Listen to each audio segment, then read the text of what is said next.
Terdapat mari kita mendengarkan Injil suci. Damai sejahtera bagi semua dan bagi rohmu juga.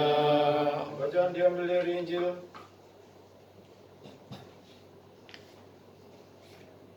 Matius pasal 19 ayat 16 sampai 26. Mari kita perhatikan. Kemuliaan bagimu ya Tuhan, kemuliaan bagimu. Ada seorang datang pada Yesus dan berkata, Guru, perbuatan baik apakah yang harus kuperbuat untuk memperoleh hidup yang kekal? Jawab Yesus, apakah sebabnya engkau bertanya padaku tentang apa yang baik?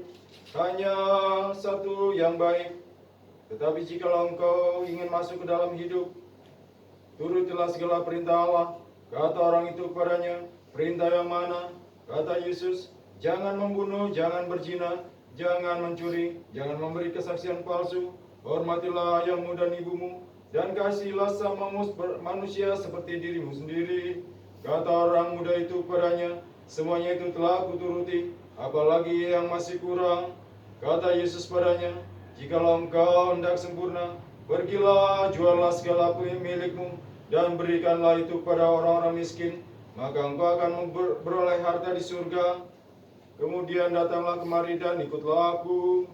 Mendengar perkataan itu, pergilah dan orang muda itu dengan sedih, sebab banyak hartanya. Yesus berkata kepada murid-muridnya, sesungguhnya aku berkata kepadamu, sukar sekali bagi orang kaya untuk masuk ke dalam kerajaan surga.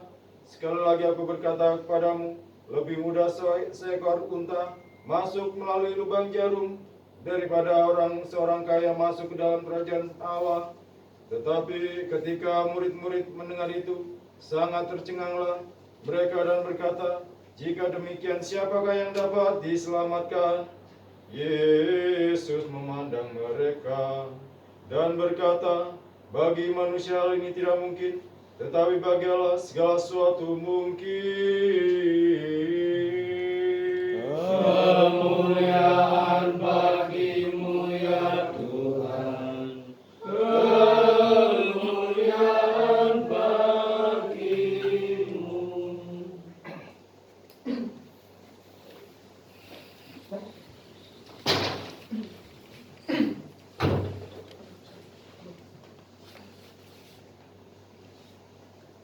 Saudara-saudara kekasih di dalam nama Tuhan Yesus Kristus, selalu malahem bisa Hamasya.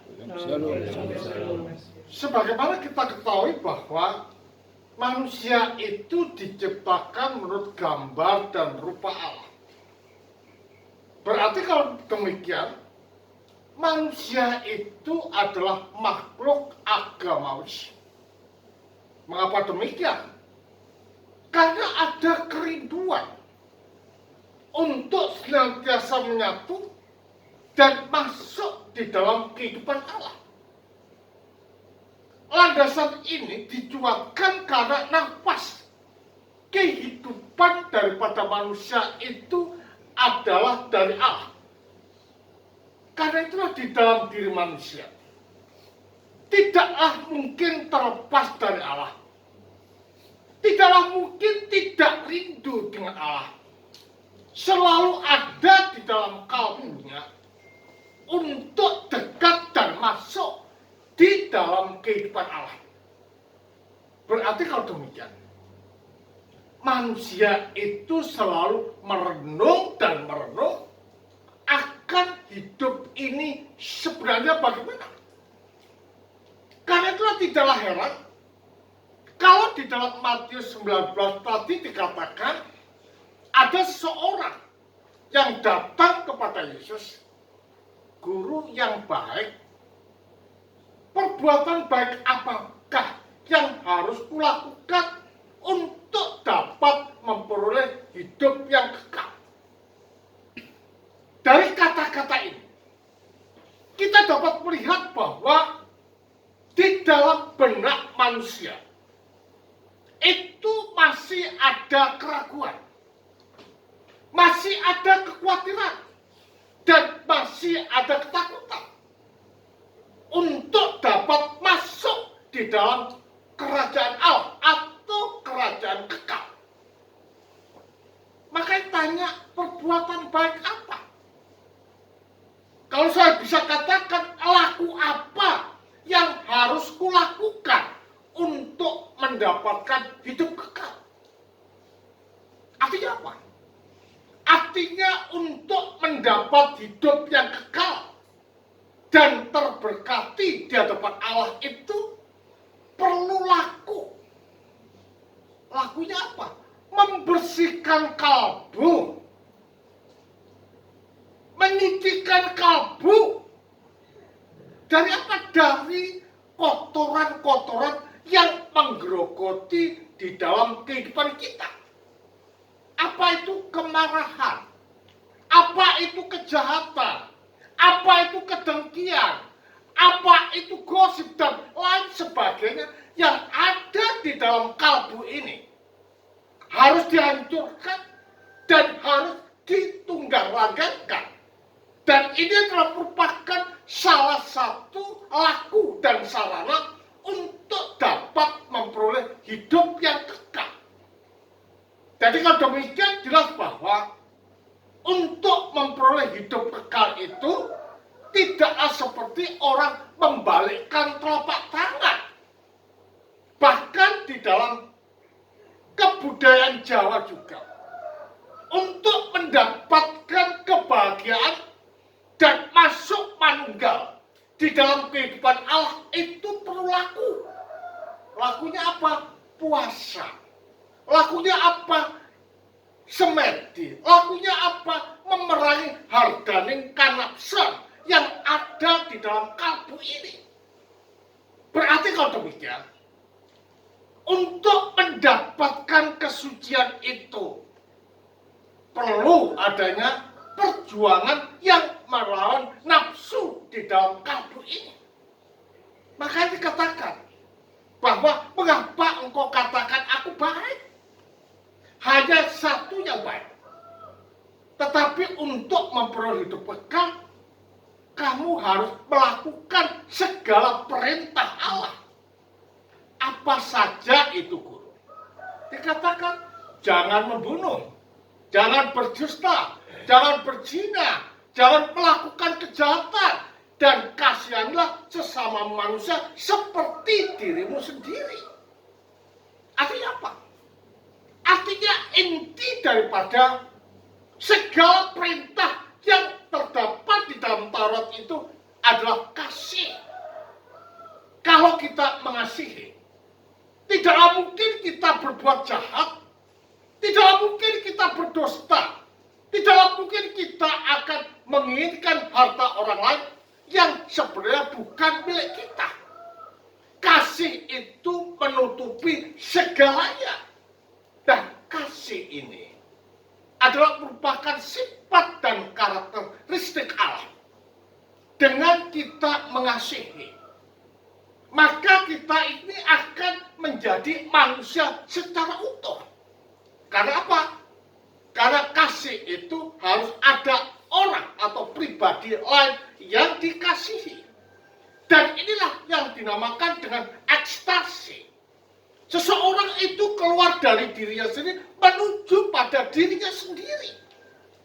Nah, dengan demikian ada pertemuan, ada persekutuan, ada keutuhan. Karena yang dinamakan dengan manusia itu bukannya dirinya sendiri, tetapi terkait dengan manusia yang lain. Karena itu para bapak gereja senantiasa menekankan di dalam kehidupan manusia adalah untuk senantiasa melihat wajah orang lain seperti wajah kita sendiri. Bahkan Matius si miskin dari Alexandria pernah menekankan adalah barang siapa yang tidak bisa mengasihi orang lain, maka orang ini tidak lengkap jadi manusia. Mengapa demikian? Karena yang dikatakan manusia itu bukan hanya kita, tetapi manusia yang lain.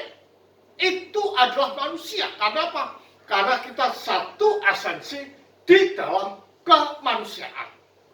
Landasan tentang keutuhan ini adalah Allah itu sendiri. Ya, di dalam Bapa, bahwa Bapa ini senantiasa keluar dari dalamnya sendiri untuk menuju kepada yang dikasihi siapa? Firman melalui Roh. Jadi kalau demikian landasan inilah yang menjadikan kita kokoh di dalam menuju dan mengerti tentang manusia itu bagaimana sebenarnya.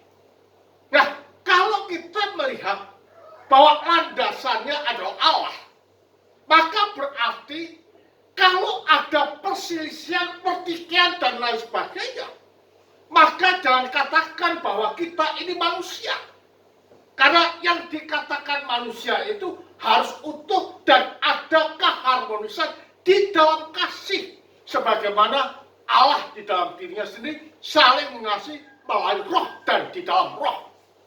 Karena itulah mengapa dikatakan kasihanlah sesama manusia seperti dirimu sendiri. Ini adalah merupakan landasan pokok manusia bisa masuk di dalam kehidupan Allah. Tapi apa katakan dia?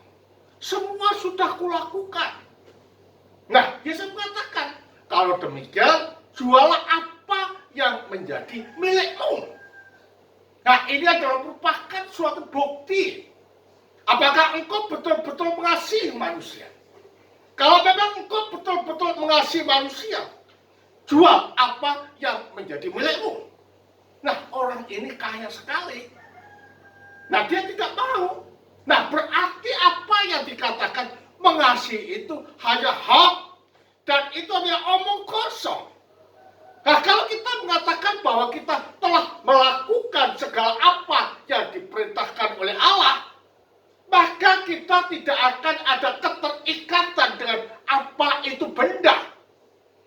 Tetapi yang kita fokuskan dan menjadi landasan serta jaminan kita hidup di hadapan Allah adalah mengumpulkan harta di surga.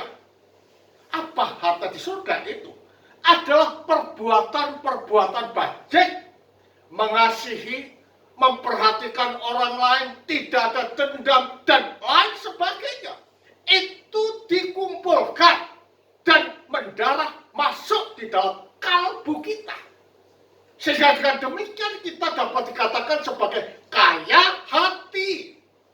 Nah, kalau kita kaya hati, saudara, tidak ada gumunan, tidak ada kagetan, semua ini ditanggapi dengan rendah hati dan kasih. Nah, karena mereka ini, orang ini sangat menyayangi harta, maka dikatakan oleh Yesus, orang kaya sangat sulit untuk masuk di dalam kerajaan surga. Pertanyaannya dong, loh Romo kalau demikian tidak ada orang kaya masuk surga? Tidak demikian. Apakah kalau demikian orang tidak boleh kaya? Tidak boleh demikian juga. Karena yang salah bukan hartanya, tetapi orang yang memperlakukan harta itu. Nah, kalau kekayaan yang kita miliki ini, kita buat dan kita tenggelamkan di dalam ranah sakramen untuk perkembangan gereja, untuk kemuliaan Allah, dan untuk manusia, maka kekayaan ini akan berguna dan membawa berkat serta rahmat di dalam kehidupan manusia. Jadi bukan harta itu, tetapi kalbu kita ada keterikatan atau tidak. Makanya dikatakan carilah dulu kerajaan Allah dan kebenarannya. Nah, kerajaan Allah itu menunjuk siapa? Menunjuk Kristus. Kebenaran itu apa? Kristus. Maka segala sesuatu akan menjadi milikmu. Artinya apa? Hal-hal yang bersifat rohani inilah akan tertancap, tertanam, dan tumbuh di dalam kehidupan kita. Sehingga dengan demikian, jika kita ini terikat dengan harta, maka jangan pernah berpikir kita akan masuk di dalam kerajaan Allah yang kekal, yang penuh dengan berkat. Maka dikatakan lebih mudah seekor unta masuk ke lubang jarum. Artinya apa? Untuk mencapai surga itu perlu struggling. Lubang kan kecil. Ya, ada perjuangan di dalam kalbu kita. Nah, makanya gereja ini memberikan sarana-sarana terhadap kita untuk dapat masuk di dalam kerajaan Allah dan melakukan segala apa yang diperintahkan oleh Allah. Ajaran-ajaran itu dilakukan, puasa dikedepankan, sakramen menjadi landasan kita untuk dapat masuk ke dalam kerajaan Allah itu. Karena arti kerajaan Allah itu bukan berarti kita masuk gedung, tetapi arti kerajaan Allah itu adalah penyatu tunggalan dengan Allah. Itulah rahmat yang terbaik, itulah hadiah yang terbaik, itulah karunia yang terbaik yang diberikan kepada kita manusia.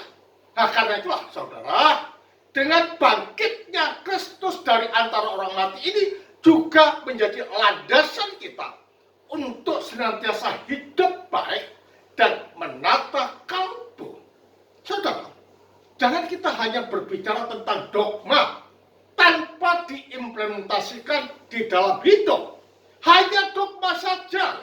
Para bapak kerja mengatakan itu adalah teologi setan. Kita bisa menjadi orang-orang yang mabuk agama. Tidak seperti itu. Tetapi apa yang kita ajar, apa yang kita pelajari, harus kita implementasikan di dalam penyembahan dan hidup. Sehingga kehidupan kita ini layak dikatakan sebagai gambar Allah, dikatakan sebagai garam dunia, dikatakan sebagai terang dunia. Kita berjalan bak suluh yang menerangi orang yang hidup di dalam kegelapan. Nah, itulah maksudnya bahwa Allah menginginkan supaya kita kaya hati, bukan kaya harta. Kaya hati. Karena dengan kaya hati, maka apapun yang terjadi, kaya atau miskin, tetap bersyukur kepada Allah. Makanya Paulus mengatakan, bersukacitalah engkau, baik dalam keadaan senang atau susah. Bersukacitalah, karena Allah senantiasa ingin kita selalu merefleksikan hidup Allah di dalam hidup ini. Sebagai suatu prinsip, jangan pernah kendor untuk koreksi diri dan untuk hidup di dalam kesucian bersama-sama dengan Allah. Kemuliaan bagi Sang Bapa, Sang Putra, serta Sang Roh Kudus. Tuhan memberkati kita semua. Amin. Amin.